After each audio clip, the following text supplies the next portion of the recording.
Ladies and gentlemen, hello and welcome to the TTV News with some last events in our province. And now we come into details.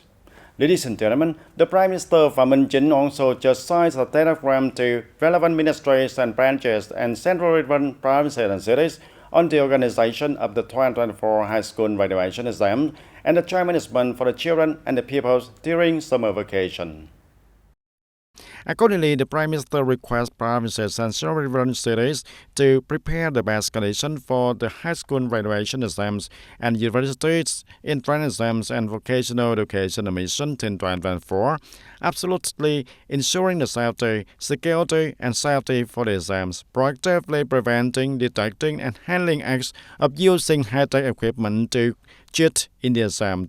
The Prime Minister also directed on several sectors and organizations to create conditions for the children and the pupils and students to have the safe, healthy, and useful entertainment during the summer holidays, coordinating with the families to manage and supervise children and students, especially preventing and combating accidents, injuries, drowning, and child abuse in the online environment.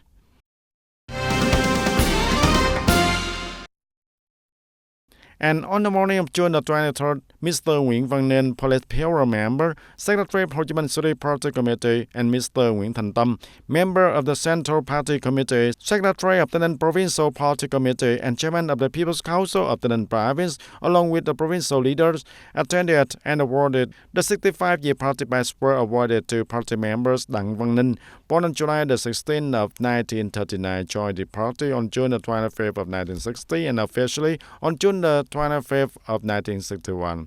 Hometown of Lộc Ninh, Commune of U Minh Châu District, Ninh Province, and currently participating in party activities at Ward 4 Party Cell of Tân Châu Thao Party Committee, Tân Châu District. And during the process of participating in the revolutionary party members, Đặng Văn Ninh held many important positions. Before returning, he was a member of Provincial Party Standing Committee and standing vice chairman of Tây Provincial People's Committee. At the ceremony, the Secretary of the Provincial Party Committee, Nguyễn Thành Tâm, pinned the party badge, and Secretary of Ho Chi Minh City Party Committee Nguyễn Văn Nên gave the flowers to congratulate the party members Đặng Văn Ninh on receiving the 65 years party badge. And ladies and gentlemen, up to this point, the Violent Front of the District Town and the City in the province has successfully organized the district level of Vietnam Violent Front Conference, term of 2024 and 2029, according to the proposed plan. The district-level Violent Front Conference has democratically consulted to appoint 462 people to join the Violent Front Committees of District, Town, and the City for the 2024 and 2029 term, ensuring the correct procedures, structure, and qualifications also. Delegates attending the conference highly appreciated the results that the Violent Front of District, Town, and the City achieved in the past term, promoting its process of political alliance and voluntary union organizations, and is an important political base of the peoples and the government, gathering and building the right unity of the people and contributing to the successful implementation of the political tasks of the Provincial Party Committee. The completion of Vietnam Violent Front Conference from grassroots to district level will be an important premise towards successfully organizing the 11th conference of the Violent Front delegates of the Ninh Province term of 2024 and 2029, scheduled to take place next August. And to ensure the human resources for the 2024 high school graduation exam, the Tây Ninh Department of Education and Training has mobilized nearly 1,900 officials to participate in this exam. Specifically, the number of exams invigilators at 19 exam sites is nearly 1,700 people, and the rest are reserve forces, about 130 people. And after the exam is completed, the number of examiners will be 210 people. In addition, there are also other electricity and emergency teams from the police, the health sector, electricity sector that are also mobilized under the direction of the head of exam steering committee, ensuring food and accommodation for the test site leaders, Secretaries and police forces protecting the exam will be arranged by their side according to the regulations. And as for exam invigilators from other localities coming to work, depending on the situation, each locality will have measures to support lunch and recommend accommodation suitable to the local situation. The restaurants in the exam site area have also been inspected by the health department to ensure the food hygiene and safety before and during the exam.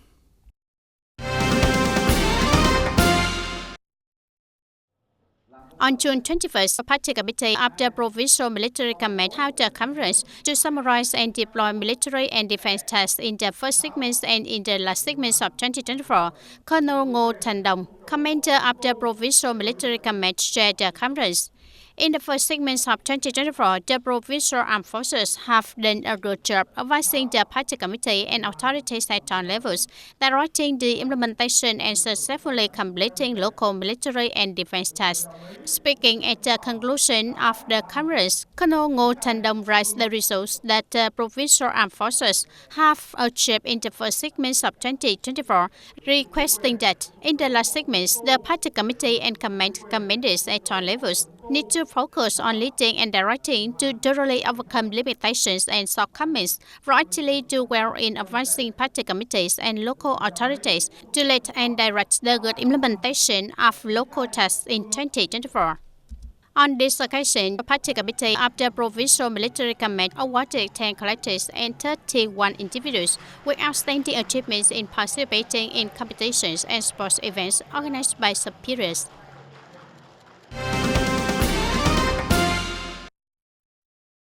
Before the peak-up rainy season in 2024, the Department of Agriculture and Rural Development of Dum Châu District has conducted a number of surveys and assessed the situation in some areas at risk of local flooding.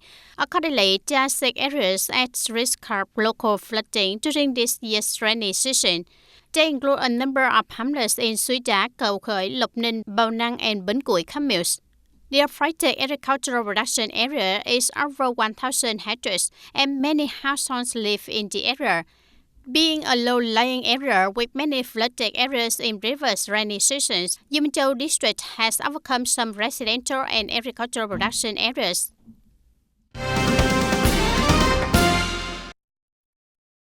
And on June 23rd, at the Cultural House of Tân Bình Community of Tân Bình District, the City Military Command of Ho Chi Minh City, Vietnam-Cambodia Friendship Association in Ho Chi Minh City, and the Tâm Việt Medical and Doctor Group coordinated with the Union of Friendship Organizations and the Vietnam-Cambodia Friendship Association in Tân Province to organize the free medical examinations, give the medicines and give gifts to more than 100 border people of Tân Bình Commune, Tân Bình District, Tân Province, and the co-commune Pon Hill District, Tabong Commune Province, the Kingdom of Cambodia. Attending the activities, there were Colonel Nguyễn Văn Dũng, Deputy Political Commissioner of the Border Guard Command of Tân Province, the city delegation of Ho Chi Minh City led by Lieutenant General Nguyễn Văn Nam, Commander of the City Military Command, and Chairman of the Vietnam-Cambodia Friendship Association in Ho Chi Minh City as head of the delegation. On the Cambodian side, there is Missy Lee Si Thong, Subdistrict of Bong Hill District, Tabong Commune Province, Kingdom of Cambodia. And on this occasion, after the medical examination and free medicine distribution, the Ho Chi Minh City Charity Social Work Group, Ho Chi Minh City also gave 100 gifts to 100 people in Co and Tân Bình communes, presented a symbolic site given to residential houses to Tân Bình commune and 2 military civilian residential houses to Tân Bình district, with a total construction cost of 4 houses is the total about 220 million Vietnam dong. And on the morning of June the 23rd, Emulation Group number 3 of Youth of Tân Palace organized activities in the 2024 Summer Volunteer Palace Campaign. The campaign activities were held in Cầu Khởi Commune of Dum Châu District. At the program, nearly 200 union members, young people and the people had propaganda from officials about drug prevention, propagate the importance and use of fire extinguishers, and encourage people to register to buy fire extinguishers at the preferential prices. In addition, Emulation Cluster number 3 Youth of Tân Palace awarded 5 encouragement gifts to detoxification students with good results. and 25 extinguishers for the families in difficult circumstances and lucky people selected. In addition, the evaluation group number 3 coordinated with the Human Chau District Youth Union and Cầu Khởi Commune Youth Union to plant 100 canary trees on the road in Cầu Khởi Commune also. And in recent years, thanks to timely access to preferential credit capital through the social policy bank of Tân Bình District, many poor households, near poor households, and disadvantaged households and policy beneficiaries in the district have been able to facilitate the development of effective farming production and business model, and thereby improving the income and ensuring the local social security also. Falling in love with the knitting profession since 2009, Mr. Lê Văn Lang's household in Mỏ Công Commune of Tân Bình District started a business with a little initial capital. A small-scale workshop with only 2 to 3 workers, producing about 30 to 40 products a day, and being loaned with 50 million Vietnam dong from the job creation loan program, he was reinvigorated and has the condition to expand the factory scale, and daily output has since increased to nearly 150 products per day, ensuring the supply for customers inside and outside the province also. Since having the capital, Mr. Lê Văn Lang's household have expanded its production scale, creating the job for 6 to 7 workers in Goda Hamlet, and recently, the Executive Committee of the Commune Farmers Association also coordinated with the Bank for Social Policies plans to increase the loan limits for Mr. Lê Văn Lang's household in the future, thereby creating conditions for him to have the capital to expand his scale, as well as support more workers in the area to find the jobs and make it more stable. Also having access to timely loans, Mr. TayNinhTV in Thanh Tây Commune of Tân Bình District has gradually completed his eel breeding and commercial farming farm, selling nearly 1.5 tons of eels each day. I opened this farm to stabilize my family's economy also, and it's difficult to get capital because I don't have any capital and it's difficult for everything. I set my problems and I was instructed by the hamlet to borrow 50 million Vietnam dong, so I can complete the farm. And this farm also provides more food money for the farm also.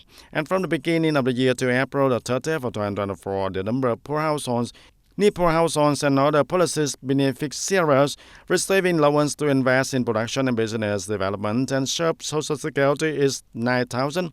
It's 1,970 households with a total loan amount of 55,200 million Vietnam dong, and the total loan balance is 46,554 million Vietnam dong, an increase of 18.14% compared to the beginning of the year, and reaching for 97.9% of the 2024 plan. Beneficiaries after borrowing capital must be used and use the capital for the right purpose with the right interest, deposit savings, and repay debt on time. And after 10 years of implementing Directive number 40 of the central government, day November the 22nd of 2014 on the Party Central Committee Secretariat, the party committees at all levels and local authorities, relevant associations, unions and organizations, the Social Political Department coordinates closely with the Bank for Social Policies Transaction Office of Tân Bình District to focus on resources and promote the implementation of policy credit programs contributing to the social economic development, implementing the goals of sustainable poverty reduction, creating the jobs, ensuring the social security, and building new rural areas in Tân Bình District also. And in the first 6 months of 2024, the provincial police has opened many paid campaigns to fight against drug crimes. Authorities from the province to the grassroots have fought to eliminate 130 cases, arrested for 305 subjects, prosecuted for 130 cases, and 199 defendants. And through the cases, it has been shown that the subjects are related to drug crimes, for drug users are getting younger and younger. Many young people of working age or school age are addicted to synthetic drugs and new drugs. The replacement of traditional drugs such as opium, marijuana, heroin with synthetic drugs that have fast and strong stimulant effects is taking place among a group of young people, and it has very serious consequences. Currently, we see that the number of illegal drug users is mainly concentrated in teenagers. So we see a huge impact on labor resources and especially on today's youth, on the current learning of students. There are many different reasons that lead to teenagers using drugs. The main one being the lack of attention, care, and education from the family. Some teenagers have a loose, carefree, impulsive lifestyle and are enticed by friends to use illegal drugs. Recently, on May 28, 2024, TayNinhTV police arrested Võ Hoài Tâm, born in 1996, residing in Quarter 1, Ward 2, TayNinhTV, for robbery theft. At the investigation agency, Tâm admitted that he did not have a stable job and was addicted to drugs. To have money to buy drugs, Tâm brought a vehicle unlocking kit and worked on Nguyễn Chí Thanh Street in Ward 3, TayNinhTV, looking for people's motorbikes to steal. Due to going out and drinking with friends one day, I got drunk and my friends invited me to use drugs until now. There are still jobs, but sometimes they are available, sometimes they are not. There is not a stable source of money to spend, leading to theft and burglary. In recent times, the work of fighting and preventing drug crimes has been paid attention to by police forces from the province to the grassroots, regularly coordinating with relevant departments and organizations to promote propaganda about the harmful effects of drugs. However, the drug crime situation is still complicated and increasing, not only in urban areas but also in rural areas. In addition, in rural areas, assessment as well as situation understanding work shows that in rural and remote areas, many people illegally use drugs. They can gather in secluded locations, gardens, to organize illegal use of drugs. These are also places where the grassroots police also focus on fighting and solving the problem of illegal drug use. Therefore, in addition to the efforts of local governments and functional agencies, each person also needs to improve their sense of responsibility for themselves, build a healthy lifestyle, and regularly take care of their children to stay away from drugs. Because sometimes just because of reckless moments, getting caught up in drug use, the price to pay is very expensive because it can destroy the future, cause pain and burden to the family and society. And ladies and gentlemen, more than 100 paintings and artworks by artists in Hanoi City have been introduced in the alternative painting exhibition to raise funds and charity donations with the desire to create beautiful images, positively impact the society through its work of art. Many of the works displayed here are composed by the students from elementary school to high school in the capital, and from the children's perspective, its work has its own unique, colorful inspiration. The exhibition is not only an opportunity to promote the creative passion and desire to create among the young people, but also an opportunity to connect with professional artists. From my perspective, the students encounter a difficult problem in assessing art as well as in-depth knowledge in the industry, as well as supporting. And we from our school family want to create opportunities for you to express yourself and your abilities also. Not only that, the exhibition is also a way for young people who are passionate about painting here to connect with the community through fundraising, painting sales, and charity donations. 5 works by both students and professional artists were auctioned right after the opening ceremony. After the auction, 30 million Vietnam dong was given to TayNinhTV Funds and Friends to support treatment and surgery costs for the children with special circumstances. TayNinhTV Friends Foundation, and when entering the space, the first feeling is to be moved by a generation of talented young people and children with very kind heart. And philanthropists and friends are very appreciative of your support of the youth, and we also see that you have the heart and thoughts of such unfortunate situations. So today's paintings are special, and the difference is more meaningful. And it's expected that fundraising and charitable donation exhibitions like this will be held annually to help the students in Hanoi develop personal interests and spread the responsibility for the community. And that's all for today, TTV News. Thank you for being with us, and goodbye for now.